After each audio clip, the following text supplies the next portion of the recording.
ডিব্ৰুগড় মহানগৰৰ চৌকিডিঙি খেলপথাৰত মটক ৰজা স্বৰ্গদেউ সৰ্বানন্দ সিংহ সোঁৱৰণী আমন্ত্ৰণমূলক সৰ্বভাৰতীয় পৰ্যায়ৰ প্ৰাইজমণি ফুটবল প্ৰতিযোগিতাত উপস্থিত কণ্ঠশিল্পী বিপিন চাওডাঙৰ। ফুটবলক আগুৱাই নিয়াত প্ৰাণৰ শিল্পী জুবিন গাৰ্গৰ প্ৰচেষ্টাক শ্ৰদ্ধাৰে সোঁৱৰণ কৰাৰ লগতে 2টা মাহ ন্যায় নোপোৱাত শুভৰ জুই কৰা উদগীৰণ হওঁ হওঁ বুলি উল্লেখ কৰে।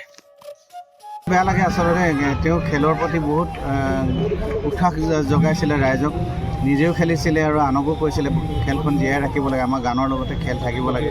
কিন্তু প্ৰাণৰ শিল্পীজন গুচি গ'লগৈ। আজি ইয়াৰ পৰাও আমাৰ ভাই বন্ধুসকলে শ্ৰদ্ধাঞ্জলি জনাইছে। মোৰ ফালৰ পৰাও তেখেতলৈ চিৰশান্তি কামনা কৰোঁ। আমি সদায় একুৰা বুকুত আচলতে ক্ষোভৰ একুৰা জুই জ্বলি আছে, অসমৰ ৰাইজৰ জ্বলি আছে। আমি যিসকলে সান্নিধ্যত আছিলে সেইসকলেতো আছেই। সদায় আমি বিচাৰি আছোঁ যে জুবিন গাৰ্গে ন্যায় পাব লাগে।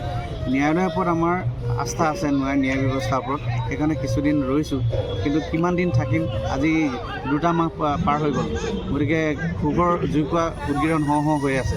গতিকে আমি আশা কৰোঁ খুব তৎকালীনভাৱে আমাক ন্যায় লাগে জুবিন গাৰ্গৰ। বিশিষ্ট শিল্পীগৰাকীয়ে খেলুৱৈসকলৰ অভিবাদন গ্ৰহণ কৰাৰ লগতে এটি গীতো পৰিৱেশন কৰে।